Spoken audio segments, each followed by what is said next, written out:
The game belongs to the Buckeyes again, and if you think that the live show is going to talk about it with humility, well, we're off to a bad start because last week Brad Robinson correctly predicted 27-9 would be the final. So that was a spoiler because that's exactly what happened in the Big House. Welcome to the live show. We are at Roosters. It is a fun, casual joint. It is brought to you by Tansky Power Sports and Bryant Heating and Cooling Systems.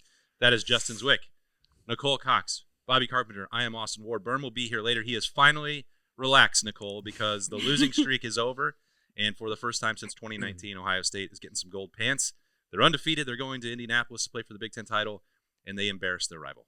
Yes, 100%. And Saturday was just such a great day. You seemed like you were in a good mood. Oh, my gosh. It was just – I wanted that so badly for Coach and the team, and I just – their mental state is what I just look at them like they are not only physically the best team in the country, it's like mentally they're the best team in the country too. Just the way they were able to handle that game. And also, I might say, with a lot more class. Like, you think? That I could Imagine that.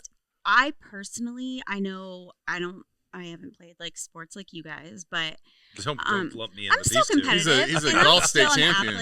athlete, but I don't think it's okay to get like chippy and like try to start things on the field because What about after the game? Absolutely not. Okay. I think What about before the game? I don't know. No circumstance. Let me speak for you. Okay, before the game, maybe that's okay, but like during the game, you could jeopardize, hence the unsportsmanlike conduct penalties. And after the game, it could really ruin. What if something after the game, it happens turns into a felony and not a personal foul. Well, Amelie? exactly. But exactly. And you want to make the win like something, you don't want to like lower its worth by just acting ridiculous. So I think them being so classy, I was like, oh, it just makes it that much better. Because think about how much that had to like sting Michigan. Oh, yeah.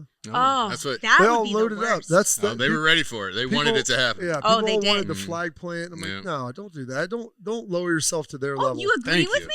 I do on that because Bobby, this is so exciting. up there, like it's great. And You want them to know that it doesn't really matter that much to us. Like, Exactly. we expect to beat you, and this is what we came to do. And they're like, I did the flag plant. I'm like, nah, you don't need that. And like, well, they need to get them up the tunnel so nobody gets in trouble. Because the thing is, I was worried the last quarter of the game when it looked probably You lose somebody for the first victory time. was imminent, where Michigan's guys were pretty spicy and Oh, they have nothing to lose. Yeah. Whereas if Ohio State, someone gets in trouble, I mean, you're out this week against Indiana for maybe the first half, maybe a whole game. I mean, I don't know how a headbutt isn't. We'll get into that in a minute. So we'll talk about that. Guys, We'll get that, that's but- really highlighted in my notebook. But I said, no, you stay out there, let them walk up the tunnel first, and you say thank you to all the people, which was quite a few. I mean, I asked some of the guys, like, how many people you thought A lot of were there? red. 10, maybe 15,000, and they all stayed till the very end. On TV, OHIO at the end of the you game. could see just Yeah. red all throughout the, So You here's should go celebrate with them in the stands. And they had to watch that. Yeah. Here's And That's then almost Ryan's telling Jerome, worse. get right? them out of here. We're not going to do that Yeah. nonsense. Here's the other problem that I had with it, though, Bob, on Saturdays, that the television cameras had Michigan putting up their only real defense of the day to block the block in from Ohio State. That was the most passionate activity that they had. Well, after the conversation with Ryan Day and Sharon Moore, I was in the tunnel, and once the security tried to separate the two, there were at least 20 and maybe 30 Wolverines who decided they were going to try and stay there and lay a trap in the tunnel. So it wasn't, Trap house? Trap house. let's get out of here. That finally there were 2 or 3 players who said, let's go to the locker room right now. With 364 days, we'll try again. But they were not giving up on this fake tough act. They wanted an ambush in the tunnel. It's who they are. That would have been brutal. Like, And I mean, people that's- didn't see that part on TV, but I was like, I'm going to stay right here just in case this needs to be Get some documented good for the Get some good authorities. footage, You know, yeah. I don't, Get the camera out. Berm, keep it rolling. Yeah. Keep it rolling. that would have been the most interesting version of the Notebook ever. But like, they didn't just give up on that. Everything that happened during the game, they were still trying to create some of those situations in the tunnel It's afterwards. terrible. Like, that's embarrassing. It makes Especially after zero like you just got Well- manhandled. Go into your locker room. And I'm going back, rewatching the game, and then talking to some of the guys. Like, the last couple of years, I mean, they've been tough. They've been physical. Like this year, it was kind of like the fake tough. Like they were real chippy. but they were getting beat down up front. Ryan talked about the 45 knockdowns or whatever they had. Like offensive line wise, they moved them out of there. It could have even been worse. And for them to sit there and like, I hate the guy that just got put on his back, and then he's the one that's gonna like pull you down and like elbow you in the neck and give you like nonsense because you just got kicked during a play.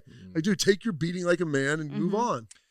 Yeah, that didn't happen, did it, Jay-Z? It didn't happen. Well, I mean, no, it didn't happen. But straight up, it didn't. Yeah, no, it didn't. Is there a better feeling though when you're on offense and there's 4 or 5 minutes left in the game? I was telling, you're running it out, and you get that last first down. Yeah, and you just I looked, and I was like, those guys, it's terrible. You have to just stand there in a pile of shame and wait for them to take their knees. No, that's about. I was talking to Beam on the post-game show about that. Like, the last 6 minutes of that game, it was like 70 and sunny to all those players on the sidelines because they just didn't even care. Like, the weather doesn't matter. They know they have the win. They know they're just running the clock out on the field. You get the last first down, and you know you're taking a knee. 2 minutes Victory left. formation. I mean, there's no better feeling. But it was just funny getting into that post-game show. You know, Ohio State fans have just been so, like, Beam. It was just, I'm like, 8 minutes ago, I was like, we got it. He's like, don't you say that. I'm like, Beam, I'm like, relax. We're up. I'm like, we got it. We're Have fine. you seen the Ohio State defense? Well, I know. I mean, he's like, well, I've only had one win since I've been doing this show. And I was like, okay, I guess I can understand it. There's probably a lot of Ohio State fans feeling the same way, but at that moment in time, it's like, we have this one in hand. And, you know, the whole flag planting thing, Beam was on, I want to plant that flag. And I said, Beamer, come on, dude. What? We got to win and just act like it doesn't matter. This is just what we're supposed to do. I felt like it would be the same thing because there were people, you know, waiting Ryan Day's press conference, and they were asking me if I thought that he would say anything edgy. And I know that deep down he wants to, but that would have taken away from. I was hoping we weren't getting the Notre Dame thing. Yeah, I was hoping. I'd like to know where Jim Harbaugh is. And what he gave was perfect. Where's Connor Stallions at right now? Yeah. Well, I always have said this.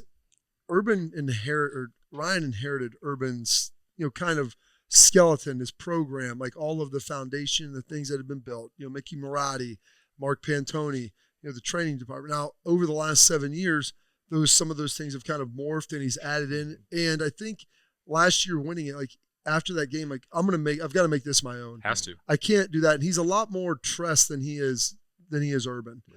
And when we were there, like that was all Tress, and we didn't. You know, Tress, I'd say Michigan. I wasn't afraid of them. Like we'd have the countdown clock, and you do the helmets. Yeah, you had Michigan period, you know, from time to time. But it wasn't like the whole week turned into like the circus coming to town. And I think that's more Ryan. Like we do things the right way. We're going to do it the right way with a little more emphasis this week, not completely abort what they do. And that's why they flew up there. And someone, gosh, I had this guy on our pregame show for XM. He's like, you know, I think it's in Ryan's head. Now they're flying up there, changing their routine. I'm like, well, their routine is they fly to every other game. They actually are not changing their routine. But the irony is then you have to sit on the runway for 5 hours coming back. I know. I heard it was a bad flight on the way home. Believe it or not, I actually beat the team home, which I don't think that's ever happened. Did they fly into Detroit? I don't know if there's an airport by. That's what I was thinking. I mean, that's like the snow was absolutely coming down by. Well, I'm sure there, but the best part is some of the dudes drew some dongs on the field in the snow. Well, the best was Brutus getting after it. Brutus was all time in that game. A little Script Ohio and a cross. Xing out the M and Script Ohio. I thought that was hilarious. But you know what I needed for my journey home on Saturday was something that could have handled the snow. And if you're looking for your next adventure, you can head to Tansky Power Sports. It's your one-stop shop for ATVs, dirt bikes, golf carts, and more. I don't know if snowmobiles are included or not, but I'm going to have side by side four-wheeler will get you through. Going to have to go find out. I'll ask Mark and the team over there. But whether you're looking for speed, power, or versatility, Tansky Power Sports has something for everyone. With the best brands and expert service, visit Tansky Power Sports today at 2491 West Dublin Granville Road, or browse their huge selection online at TanskyPowersports.com. Tansky Power Sports, where the adventure begins and where it continues for Ohio State, will be Saturday in Indianapolis against Indiana. It is the Big Ten Championship game. Nicole will have a score prediction for that when we get to the end of this segment. But it's time for some Roosters Buckeye leaves, and there is no limit to how many people you could name today, because when you win the rivalry game, that's an all hands on deck situation. Okay, so I give one to every single guy that played, the guys on the sidelines, all the scout coaches, teams, literally all the coaches. But my main two are to Coach Day and Julian. I just think Coach Day could not have been any more perfect, and just mentally, physically, not physically, but for the team, but Emotionally, spiritually. Emotionally, yes. Yeah. Like just staying cool. And right after Julian threw the interception, he immediately went and spoke to Coach Day. That was his first conversation. And it wasn't heated. Everything was very calm. And I think that's what's taken us this far, And Bobby, we were talking last week about how that's the hard thing about sports, that you could want it so badly and sometimes it just doesn't work out, But I don't know if I necessarily believe that, in the sense of, I think it's the mental aspect about it. You can physically be aggressive and do the plays like you're supposed to and blah, blah, blah. But if you mentally start to get in your head, like I think was what happened last year, and it's happened several fault. times in the last couple of years. Yeah. But we're in such a great spot. And Julian, the way he handled, like after you throw that interception, it's like, I mean, the game's already a lot of pressure. And then that's one of the first plays you could go down a rabbit hole very easily and just be like, oh, I'm going to let the team, I'm doing this in my mind. I'm going to let the team You and down. everybody else sitting there watching that on Saturday said, should have been not brain. this again. And, but I personally didn't feel that for that, because I have so much like faith in just how they are mentally. Yeah. They just, I don't know. I'm just so impressed by it. And so the way they handled that, and look what they did. They came back. It's almost like they didn't even let it faze them. They're like, all right. Yeah. Seriously. Nobody freak out, all right? Because I think that was emotionally what happened last year. Yeah. I think that they wanted it just so badly that. Well, the last time they were up there, the pregame conversation was, don't make mistakes. You're going to make mistakes. Yes. Yeah. Like, you're not going to play a perfect game. Yeah. The standard is the standard, but it's not perfection. Like, okay. You're not well, sometimes I think you guys put that standard at perfection. Well, it's pretty close. It's elevated It's to getting there. 83% grade out. That's not 100%, Bob. You're allowed to make mistakes. It's just how you respond from them. And that's what was impressive. Yes, that's what's impressive. Like, here's the thing, too, a team game. I got one for Sonny Styles. I thought he played maybe his best game as a Buckeye. He did. It was amazing. Lorenzo played great, too. Lorenzo played great. He To was a warrior. see those two young men with their dad afterwards. How cool is that? Like, knowing that their dad has gold pants and now they all have a set. And, I mean, it was the most physical game that Sonny had played. Lorenzo played well, too. But the defense, they gave up, obviously some plays early on that first drive. They home to a field goal. Julian throws the pick. You're like, oh, my gosh, here we go.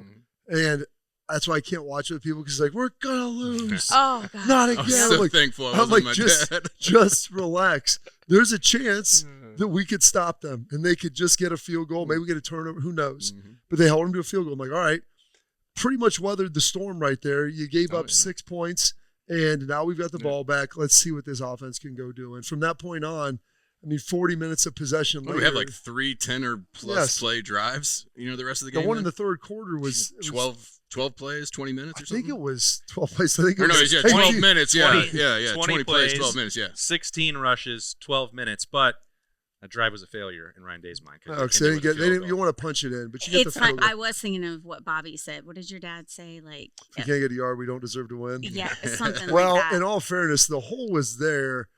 I think CJ probably should have slid out a little bit. I love that they had Caden McDonald in there. I've been waiting for this opportunity. It was for cool. 12 And he games. murdered somebody at that line of scrimmage, too. Next Oh, time, my. just hand it to K-Mac. Yeah, That's that might be the answer. But, bouncing back with that. And then my other Buckeye Leaf, the whole offensive line could get one just for the maul job. And I include the tight ends in that because you go watch what they were doing. It was unbelievable up front. But my other one goes, we talked about this last week about who was going to play. And the amount of stuff I had in my mentions and DMs about, would 17 be out there? He's opting out. That Bob, that you and I were wrong, that Carnell was definitely out He for was the year. opting out. He wasn't going to play. We were getting bad information. Yeah, Drew Rosenhaus is his agent, and he was, Jackson's agent, and that's why I was like, well, I told someone he was also Heartline's agent too, so there might be a relationship there. And also, by the way, Jackson did everything he could to get. Yes, he kept having issues. He was fantastic. And Carnell, I go, he's been working. I've been watching him rehab, working at this. I had some conversations. I'm like, this isn't no, it's not a deal. And I go, if he can be out there physically, he will be. And the performance that he put out there on that game, And I unfortunately didn't get a chance to see him because he's feeling good. And So you're saying, wasn't in the training room. you're saying he wasn't in the training room. Yeah, now. at least not okay. what I walked through. But, 20 years from now, even 10, he'll look back on that game. I go, people will remember his time at Ohio State so fondly because of that performance and the doubt, all is he in. We're talking about a guy who lost his mom, has gone through a lot here, has been the second fiddle to Jeremiah and has done so with immense class. Or third fiddle last year. And he's going to be a first-round draft pick. And to watch them throw that post to him and then just straight up in the end zone, great. it was amazing. Pictures online buddy. of that. Oh, they're awesome. I go, buddy, I don't have a lot of pictures signed. I've got a collage that I had made, Justin, of a bunch of guys, and we played together. You're on there, like a bunch of cards. And I said, I've got a handful of guys that I played with or played Ohio State just because you're around them all the time.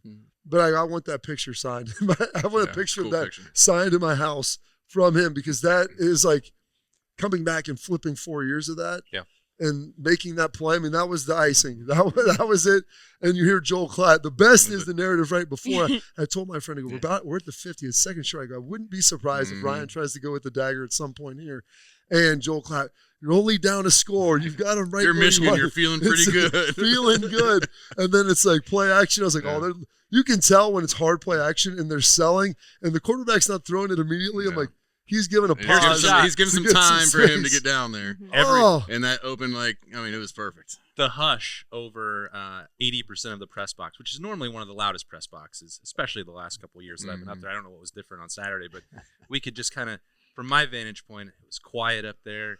I look over to my left, and Carnell is running free with no one within 15 yards. Oh, so it's that's wide open. That's the game. That's it. That's They're the not dagger coming right back there. from that. Yeah, it was a perfect time, perfect play call, and then they had a few of those. How about 4th and 5? Hart going with a little choo choo. Hey. See you later. I mean, what a don't play scared. Call. People said you wanted to be aggressive. Well, that's that first play of the game. Hey, we're coming for it today. Yep. And I didn't the next mind drive, that. they threw a go ball to So I love they were aggressive, but at that 4th and 5, I'm like, all right, here we go. But then that kind of just broke things. We're like, all right, everybody's relaxed now. We're gonna be fine. So Buckeye leads for me, offensive line, right side specifically. I think they've been, we've nitpicked on them all year long. I think they played really well. Of course, when you have a 100-yard rusher, first freshman since J.K. Dobbins to do it. 2017. They're doing something right up there, but we kind of nitpicked them a little bit this year. So I'm giving them, flowers when due, and they played great, and that hopefully leads us into this next run that we're about to go to with those guys having a lot of confidence and keep that run game going. Bo Jackson, he gets one for sure. I don't know what it is about it, but when he makes those moves, I'm like, oh, he's not getting around that. And it's like, oh, yes, he did. It's faster than what it looks, and it was like, what a play. When he came to a full stop on that, it wasn't a stutter step. And there's like two guys there, and it's just like, there's no human that's going to be able to start back up again and run away from a Big Ten defender. And Michigan's got a really good rush defense. Yeah. That was a crazy decision, and then he pulled it off. All right then. I'm like, okay, he knows what he's doing. Him, But I mean, for the young guy to be out there doing that, that was awesome to see. And the defense, they all go. I mean, it was just an awesome day. But Julian, of course. Nothing crazy stat wise, 230 yards. Guys, but in that game, let's not worry about the stats. Well, I know, but it's also in a snow globe. When you look at it and you say, all right, 200 yards, that's whatever. But in that game, in the rivalry, after the last 4 years, with the weather, coming out with no sleeves on, right when I saw that, I'm like, this kid, all right, he gets it. Yeah. He's not going to go out there and bundle up and just have everybody talking about that. He's getting out there with his guys, and he's going to go out there and do his job. And the first ball or second ball, I guess. But then he came back and he was almost perfect after that. He does a really great job of checking the ball down. Yeah. On play actions when we are trying to take a shot, he sees them all falling and he gets that ball so quick to the underneath guy. And I mean, he's really good. So yeah, Bob, you and Jay-Z both mentioned the offensive line as a whole. I will single out Tegra Shabola because it's not just been nitpicking the right side of the line. For me, it's been specific to that right guard, to that senior and ups and downs, and there's just something about it. There's a unique requirement to get him motivated to play his best. I'll just put it that way. I don't know what it is, but when the chips are down, when the stakes are highest, Tegra played his best football in the college football playoff last year. A month ago at this time, he was being threatened for his job. Josh Padilla was coming along. He started putting in the extra work after practice. He played his best game against Penn State. Then there was a little bit of the regression again, which I think is somewhat human nature when you're playing Purdue and UCLA and Rutgers. He was awesome on Saturday. If you take the PFF grades, I think you can chuck him in the trash because for that game specific, if he was the worst one to grade out, or he and Luke Montgomery, I'll take that from both of those guys every single day of the week. So they were amazing. That group was phenomenal. But, if you're at this point now where Tegra just needs to be challenged in practice or he needs to see high-quality competition against him, I don't know what it is, but I know that he answered the bell without question. So I've asked probably more questions about Tegra Shabola to Ryan Day than any player on the roster this year. And the only thing I would be able to say about him is positive coming out of the game. So great for him. Yep. Great for Ohio State to stick by him. Like, they did not give up. They certainly opened the opportunity for Josh Padilla or Gabe Van Sickle to step in at right guard. They had 73 offensive snaps on Saturday, and Tegra Shabola played every single one of them. So that was pretty good, and he earned himself an appetizer 3 day, Bob.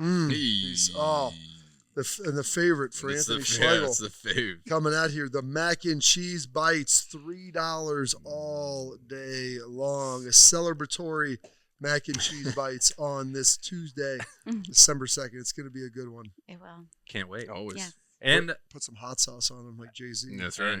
And Birm. They're trendsetters. Well, the spicy ranch, so you get the hot with the cool. Oh, yeah. I can't do the hot sauce. Like, he's a wild man. Oh, okay. I see. That's why he's always sweating out of his eyes when he comes on here. Yeah, they're definitely not tears. He was crying tears of joy on Saturday, though. I'll bet he confirm was. that for sure. Because now goal number 1 has been checked off, Nicole. Goal number 2 is to get to Indianapolis and go beat Indiana. One game at a time. One guys. game at a time. One game the routine at a time. is the routine, and the standard is the standard. The Buckeyes are favored by 5.5 over the Hoosiers. That is number 1 versus number 2. And the standard has now been set by Brad Robinson. Someone has to get this score exactly correct. So I picked 28-21. Okay. That's right where all touchdowns. I know that's a lot. It's right where the odds makers have the total for this game, which is 48.5. So Nicole's doing her research, I think, as she always does. I know that's What's the Indiana line? scoring 5.5. scoring a lot, but I feel like they're really good too. So They're the second best team in the country. Exactly. I mean, if so we hold they them may to under get 10 some more. points. Their I know. quarterback's really good. Yeah, their Mendoza- quarterback's really good. Their Mendoza's offense is really good. I mean, they're solid. I mean, if we hold them to under 10 points. And guys, it's That's okay. the We're real still deal. winning. Like it doesn't matter. It's like No style we points. still win. Oh, yeah, it doesn't matter. You know? I think with A&M losing, both teams are getting buys, unless There's some no way. blowout, some epic proportion. Also based on the protocol that they established a year ago, which of course they can change at any Just make it make it up. up as they go, but they didn't punish teams that lost in the conference championship games that they said the week before, this is the resume, it is complete for the teams that are not playing. And the risk there for teams that lost, which is why Penn State stayed above Ohio State in the college football playoff rankings after selection Sunday a year ago. I can't imagine how 2 unbeaten teams playing in a conference championship game would allow either one to fall out of the top 4. That would be number 1, number 2 in the country. That would be wild. That would be Think, ridiculous. Oh, yeah. You guys Yeah. lost. You're 5 now. It'll be interesting to see what they do with A&M this week, Yeah. tomorrow night. So, I think that'll be indicative and show, because if I don't know how far they'll fall, but I don't know how either one of those, like you said, would slide out of the top 4. Wouldn't make sense to me, but the winner will get a Big Ten championship trophy, another ring, more hardware on the line. I know that Buckeyes means a lot to them. So I know there's questions about should you rest guys? No, Jeremiah, play to win the Play, game. yeah. They want to. And none of these guys have been there. I mean, there's no Big Ten Yeah. championship for these guys on Which this makes it roster. more And special, exactly, you know? 1000%. So I agree that they should play. And Nicole, when you talk about Ryan Day and his message to the team and these opportunities to play, like Sonny Styles was actually at the microphone before Ryan Day on Saturday. He was immediately talking about going to accomplish goal number 2. Wasn't just reveling in what had happened to win the game and get those gold pants. So they were already onto that one. This means a lot to Ohio State. Absolutely. And you guys, I know that I don't know if this is an appropriate time to say this, but I was thinking about it There's on no time Saturday, like the present. and I just feel like I have to say it out loud. I think Ryan Day is on the path to be one of the greatest college football coaches of all time. And I think of Saban a lot just because, I don't know, he just had a great record and all those things. He won a couple national I feel championships. like he was pretty good. and like what you guys were saying about having some of Urban and some of Tressel. I mean, that's you just made the most perfect coach, The you know, holy grail of coaching. it really is. So I just, in watching just how the transformation from last year and just the things he learned. I don't know. I'm just saying it. I really believe that. I think we're going to be talking about that like probably a decade from now. He might still be coaching. Yeah, but he's still going to, he's going to be like Saban. People are going to be like one of the greatest coaches ever. Yeah. He will. He's still young, and I don't know. We're just so lucky to have him. Can you imagine having that conversation on the Monday after the game a year ago at Roosters? I don't think that's what. It was so much nicer walking in the Woody today. Oh, I'm sure.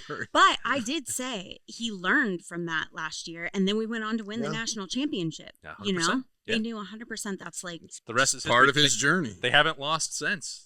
Guys, you have to good. have these situations to make yourself better. Those are some of the greatest, I don't know, people that are in Life their careers. lessons, Yeah. failing. You learn through failure. Yes. That's right. Ryan Day said that for many years. Don't want to do it too much around these parts. Yeah, I think he reached his limit. He did. And he hasn't done it since, so good for him. Yep. It'll happen at some point, but maybe not this year and not in this calendar year or in the playoff. We'll see, because we are at the postseason mark right now. We will talk about it, of course, every Monday at Roosters, which is a fun, casual joint. The live show will roll along. We will get a vibe check with a very humble, full of humility version of Jeremy Birmingham when we come back in here on the live show, brought to you by Tansky Power Sports and Bryant Heating and Cooling Systems. Hey, Buckeye fans. As the official wing sponsor of Ohio State Athletics, Roosters is kicking off an incredible giveaway you won't want to miss. This football season, we're giving away 12 ultimate Buckeye experiences, 3 drawings, 12 winners, with prizes including tickets, sideline passes, and 3 trips to a Buckeye first-round postseason game. Go to roosterswings.com to register and see all the details. 3 drawings, 12 amazing prizes. Register today and every day. Roosters, a fun, casual joint. Precision engineering, rigorous attention to detail. A Bryant Evolution heating system is so well designed, it's as much of a joy to install as it is to use. Good to go. Bryant, whatever it takes. To make sure you and your home stay comfortable, contact Accurate Heating and Cooling at AccurateHVAC.com. Welcome back into Roosters. It is a fun, casual joint, and we have a fun, casual Berm just riding high over Fun the and holiday casual. weekend. Hey, man, what happened? It was a good weekend, right? That's what you wanted to see. It was the most. When was the last time Ohio State? I mean, even the scores. 2019. 29. No. I mean, as far as he completely forgot. As far as the physical domination of Michigan, like in 2019, 2018, that was just like, we're more skilled than you. We're just gonna do whatever we want. I think you would have to go back to either like 2007, maybe the end of the Lloyd, like when Lloyd left and Rich Rod came in. I want to say it was 2010 when I remember being in the stadium. And I'd come back, so I was playing Detroit, so I was able to be there, and that's when they moved the game after Thanksgiving. And I remember watching people walking out, and I'm like, is this a thing? Like, the game isn't even over yet. Like, oh, time to – there's the Alabama game. I'm like, what? Yeah. Like, we're leaving? Like, this is insanity to me. But they were up 21, like maybe even more than that. Like, it was just a beatdown. it was thorough. I mean, it was. I said it after the game on the Notebook, talking to Luke Montgomery and Austin Saravel, but like, it was the best game I've seen this offensive line play together ever, especially these 5. And I know you already brought up Tegra, but that was just an absolute manhandling from the start. I mean, it's exactly what Ohio State needed and what Ryan Day needed, and you have to be just super happy for him. Well, that's why Jermaine Matthews, you saw him after the game with the belt. He got the belt out there. Walking out, and thankfully my guy, AT, Antonio Turner, one of the strength coaches, was right by him. Just like, where are you going, big dog? Yeah. What are you doing? What do you got with that? What's happening with the belt here, guy? What do you need that for? Him and Davidson are the 2 guys who, by the way, Davidson, the helmet rip-off. Dude, that was the best. We're in the studio, and Beam goes, he's going to do every celebration in the book. And we're like, what's he going to go with? And he just sprinted and took his helmet off. He's like, I didn't have that one on my bingo card. Flag. It was Brandon Ennis and Jermaine Matthews who, with about 4 minutes to go in the game, ran over to an Ohio State section of fans and tried to get their flag. So they were like, can we have your flag? Can we have your flag? And they were like, and Jermaine was still wearing it an hour and a half after the game, out there waiting for the bus. It was, I mean, the whole flag planting thing is stupid. Let's be honest. But you can't even plant it. It's fake also grass. when you think about the way Michigan responded to that, knowing that Ohio State last year didn't do that and then Ohio State, you see the Michigan players after the game talking, we had to defend our like Ohio State didn't have to do that last year had to do that last year, and they got told that you can't defend yourself. And so it's like Ohio State was going off the field to let Michigan celebrate on the field last year in the classy way to lose, and then it got crazy because they won without class last year. And so now you see the Ohio State response, and I tell you, the things that you saw on the field, the conversation between Matt Patricia and Caden McDonald, I don't know if you saw that video on Twitter or not. Caden basically crying after the game about how, like, we did it, and wanting to go plant a flag, and Matt Patricia grabbing him and saying, celebrate with me, just celebrate with me. And like Caden's like, we have to finish the job. We got finish the job. We won. We earned it. We did it. And like crying. And I'm telling you, you could see it from the minute Caden McDonald got off the bus on Saturday. That dude was in a different mindset, and it was just awesome to see the entire team that way from the start. It was just a really, I mean, the word that Austin used Saturday, and I've seen it lobbed around multiple times since, it's just cathartic, but like it had to happen.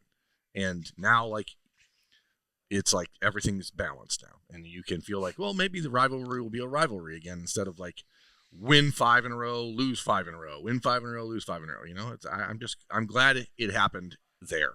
You don't want to just take 5 in a row right now? Yeah. I mean, sure. I'm just saying I'd sign up for that. That's not something, well, because there is the swing back. There's the pendulum. And that's kind of annoying.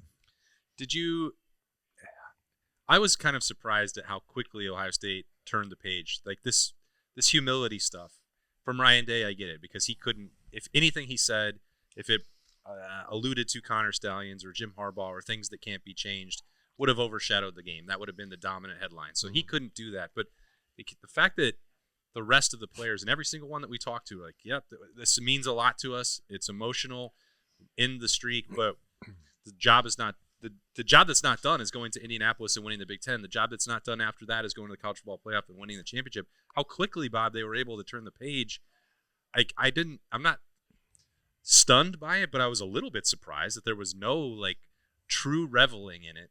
At least not publicly. I wasn't in the locker room. Well, I'm sure afterwards. The thing is, you celebrate those victories, and then you turn the page, Bob Seger.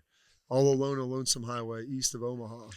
We're sitting on a plane. You listen to the engines roar, but not your plane engines because you're on the runway. Can't go anywhere. But I think that's how this team, the book in the offseason, the chop wood, carry water, the process, like building the foundation. Yeah, you celebrate this. That's great. We won. We were able to do something. I think they came in expecting to do that, though. So we expect to do it. We win. It's not over. Like, because the sad thing is, if you win this, you lose to Indiana, it doesn't feel as good. The best part is, like, and Ryan said last year, when you win it all, your story gets told. When you don't, it doesn't get told in the right way. Yeah. And so I think those guys appreciate it. They understand it. There's more to do, and there's going to be more to do after Saturday, regardless of the result. Yeah, Jay-Z, you talked about that throw and the start for Ohio State. Julian Sand bounces back from the interception. What would be your level of nervousness? Well, I want Birm to answer that too, but did you have any sense of, here we go again? The first play of the game. Okay. I'm like, is Jim Knowles calling this defense again? I've seen this before out the backside, for a big gain. There was like, the weather's going to be bad. This is now happening right away, and then we get the ball, take a shot. I wish Cardinal would have came down with that one. I thought he had a chance to. Yeah. It would have been a great play, but he makes those plays. Yep. So that would have been cool, but then we follow that up with give him the ball back on the 30-yard line. What are we doing here? It did have that feel to it, but then it's like you see them stop him, hold him to a field goal, which they've done all year long. They've been but don't break a lot this year. And you just feel, all right, we're down 6. That's one score. We're going to score a touchdown. They don't look like they are going to score a touchdown. So, you settle down a little bit, and then we go on a drive, and you start feeling a little bit better about things. So there was a little deja vu kind of, I guess, that with the start of that game. But as with everything we've seen this year, anytime something bad has gone, against us, which hasn't happened a lot, but when it hasn't looked very sharp or, just the way exactly we wanted it to, these guys mentally stay in the game and they just keep plugging away and then they figure it out. And that's what they did. And in a huge game like that, with the 4 years that we've had, I mean, kudos to the kids, kudos to the coaches, just an all-around, everybody stayed composed and stayed in the game and just knew that if we do what we can do and are here to do, we'll be fine, and that's what ended up happening. I think that when you look at the way that started, if Michigan scores a touchdown on that second drive, I think my mood would have been completely different. Oh, yeah, 10-0. The response from the Ohio State defense happening the way it did, in that drive, they got down to the 10-yard line, right? So it was like, okay, this is not the same defense as a year ago. And you got to remember, Michigan now in the last 2 years has scored 1 touchdown against Ohio State with their offense, and it was a 2-yard touchdown drive last year. Yeah. Okay, like this is a better Michigan offense than it was a year ago by a wide margin. They're not the team that is on the same level as Ohio State. And this year's team, Ryan Day's talked over and over about the professional mindset and the business-like approach that this team takes. And when you go out there, you can't allow yourself to be like, oh no, here we go. And I didn't feel that at all from anybody on the sideline. It was very reminiscent of last year's Penn State game to start, where Penn State goes down and scores, and then Will Howard threw a pick 6, and then it's like 10-0, and you're like, oh. And then you look over the sideline, and it's like, it's fine. The lack of response from Ryan Day when Julian threw that interception, as Nicole mentioned earlier, like it felt different all week. I did not have any real concern that Michigan was going to beat them. Berm, what do we say? Berm anxiety, like there? Bermside? Yeah, Bermside? I didn't have any. I don't know. Wednesday night. I was a after little practice. annoyed. I mean, you start to think about what if this goes wrong? What if this goes wrong?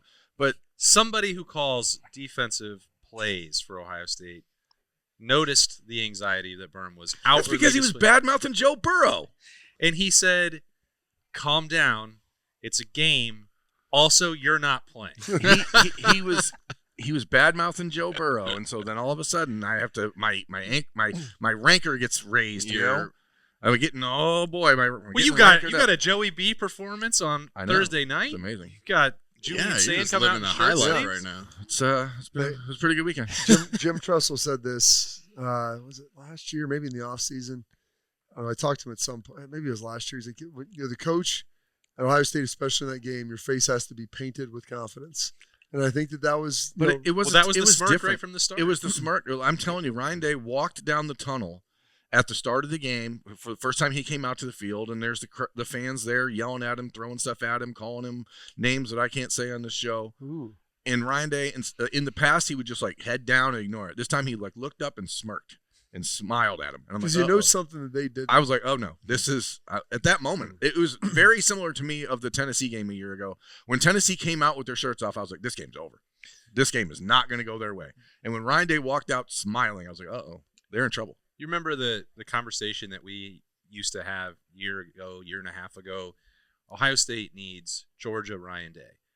I think that was off base, because that version that walked in asking you if you were scared in the Peach Bowl, that's who Ryan Day actually is. That's not Georgia Ryan Day. That's actual Ryan Day.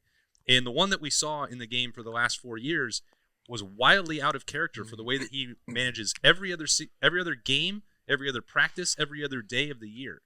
And that's why when we talked last week about the routine being the routine, and the way that he came in and carried himself and talked about this game, the way he acted in the tunnel beforehand, not flinching when things got bad early, like that's who he actually is. Mm-hmm. And I think whether that is winning the national championship, whether that is realizing that he had nothing left to lose at Ohio State after what happened a year ago, I don't know what it is, Bob. We'll never be able to get like a true answer to that.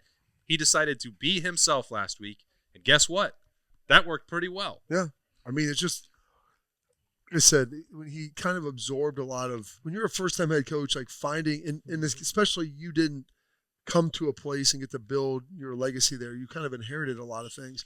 And I'm not saying he was born on third base, but you just absorb a lot of what Somebody was there. said that. Well, yeah.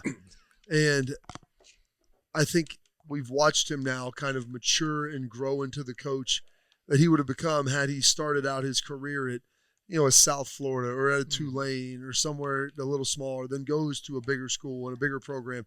And it's just time to kind of figure it out. And it's probably even more difficult because the expectations here are crazy high. So you're like trying to walk a tightrope of, being yourself, but also being who you think people expect the head coach of That's Ohio what it's State like. to be. If I don't go overboard Yeah. on this game. The fans aren't going to think I'm, because I was like the Coop back in the day. Yeah. It's just another game. Like he tried different ways to go about the Michigan game. And I think Ryan got so deep into it. We got to beat them in their trenches. We got to do this. Like he just went overboard almost. And then when you win a national championship, it also gives you a little bit of a, all right, now I'm so big dog around here, and he can do his own thing. The interesting thing is everybody always thought you got to win the trench, you got to win the rushing battle. Ironically, they did. That's typically if you win the game like they didn't just win it; they dominated. They dominated. That's the one thing on Saturday when I was like looked up at it's like 12 minutes gone in the first quarter, and it's like 3 minutes left in the quarter, and you look up, Michigan has 115 yards rushing on 15 carries. I was like, oh, that's concerning. Well, they talked about it on the TV. Like first time they've given up 100 yards in the first half rushing. I was like, all year. I was like, I'm like, that's pretty concerning if this continues. And then they finished with 100 yards rushing. Yeah. It went negative in the second half. I wish they would have finished with 99. But part of that is when you talk about it, everyone thinks you just got to come out there and run it a lot, which they did. But I go, you can also, the other way that this happens, and no one ever goes back and looks at the narrative of a game of how it transpires. You can throw it and get a lead and then just lean on them. Mm-hmm. I go, so you don't have to just have every drive. Like that drive was great. The 12-minute, 18, 20 play, whatever the heck it was. Yep. But that wasn't the first drive of the game. That was after you're already up and you're already leaning on them. It's already 24-6 or 9 or whatever at that point, and you're just literally leaning on them like they're ready to break. Mm-hmm. Yeah, I think that part was really impressive. And when you think about the rush defense and winning up front, I mean, they had 3 big hits. Those all count, but it was 3 runs there for 79 yards. The other 21 went for 21 yards. It's not as if there was sustained success, but once Matt Patricia found some solution or some adjustment to those big hits, again, there weren't a lot of them. They didn't have to make repeated adjustments. They weren't, plugging holes in a leaky dam. Like, what did you see from the defense that did change as that game went on? Here's what's wild. Like, it's just kind of how he calls some things. Like, they ran a lot of the same stuff. I think on that first play of the game, they were thinking they were going to get some play action, so they bring in nickel blitz. And strong side blitz, right? Strong side, thinking you're going to get them on a boot back. Mm-hmm. Set up pretty well, and they'd run the tight end hide on the way back, and do some of the things that they've done, and try to open it up and loosen you up a little bit. And instead, they run it, and your 3 technique. Tywone Malone's in there. He gets cut out. Like, they seal him, and he doesn't get across. Your linebacker doesn't get across the block, and the there's nobody else there. Yeah, so then they find the hole and get out. Like, there was just some things like that. So it's just tweaking things here or there, loosen your alignment with this, or maybe we'll call this now in this situation, getting a feel for the game. And also, talking to your guys, hey, we're just going to go out physical them. And that's what they ultimately did. That's why I asked James about that. He was on our postgame show. I'm like, I said, you guys, well, of course. God. Like, you guys, went into halftime with 108 rushing yards. You came out of the game with 100. I was like, what did you guys do? And he's like, really didn't do a whole lot. It's just like we saw how they were trying to attack us. And so we just made a couple changes and said, go out and be physical. And that's what happened. So it wasn't like we changed everything. It was just, okay, this is what their tendencies are right now. This is how they're hitting us. And Patricia does what he does and fixes things up and gets his guys in the right position. It's just those little things. Like that first drive for Michigan, that first play of the game, it's Jalen McClain running him down. The next drive, when Ohio State turns the ball over and they get inside the 10-yard line, Jordan Marshall has another leak where he can score, and there's Jalen McClain running them down. Like, these are just plays that this defense wasn't making in this game the last couple of years. And I don't know that it's because Matt Patricia's the defense coordinator or James Laurinaitis or just having Jalen McClain over there instead of someone who's a little slower. I don't know. Like, it's just everything that Ohio State needed to do, they did. And it was really, really fun to watch. Like, it was like a complete ass whipping from the start, and it didn't slow down. And if that game would have went another 60 minutes, Michigan would have finished with 50 yards. They weren't getting more. They were not going to get better. How many penalties would they have had? That's how did they only get 1 penalty? How did he not get thrown out? How about this? You're declining a holding call. Oh, I know. That was awesome. The confidence that Ryan Day had in Matt Patricia in that group to go, you know what? We're good with 3rd and 6. Yeah. I don't recall ever seeing I didn't even catch him take the penalty away, and then it was just 4th down. I'm like, oh, we didn't take the holding call? No, okay. 2nd and 16 doesn't matter. 3rd and 6, we're cool with that. That's awesome. That has to be it, Bob. If you're in that defense and you're coaching, that has to be something. I always would tell people, when they would take them backyards, I'm like, dude, decline it. Give me one play to get off the field. Like, we're good. We'll find a way to get it done. Well, then they're punting in the fourth quarter. I mean, they had just given up. Yeah. Yes. And as an Ohio State team, you're sitting there like, yeah. Well, you know, we did what we they wanted. Can't get any yards. Yeah. Like, they were trying. Underwood couldn't $12 find million anybody. quarterback. They had that one seam shot in the second half, and Jalen McClain was this close. Like I'm telling you, we were talking about it last week. We're like, is Ohio State baiting something here? Are they trying to set someone up for this? I put on a conspiracy hat, Bob, and said that because Jay-Z referenced those seam throws after Purdue, and I thought that the one they completed, like Caleb pulled his arms down, like Matt Patricia's thinking 3 weeks ahead. Like, set this, like let him complete let him it, have that. So one. they think that they can do that, and I'm telling you, I feel like I got was validated. so close. And playing the long game. I think that the only reason that play didn't get picked off by McClain was because Underwood's arms maybe was a little bit bigger than they thought, which is why the interception happened at the end because he has no touch at all. Yeah, IGB did not catch that ball. It got stuck into his lap.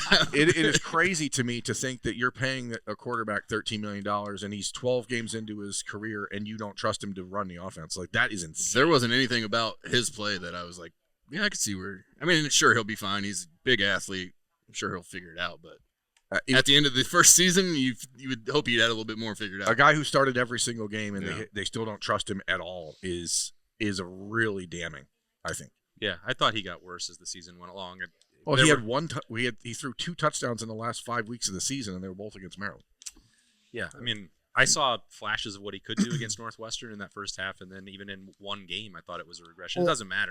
I thought he was a better athlete than that. Like, I thought he'd move around a little bit more and at least try and make some plays with his legs. And now, granted, he did a couple times, and Sonny and Arvell are just. Well, that's the problem.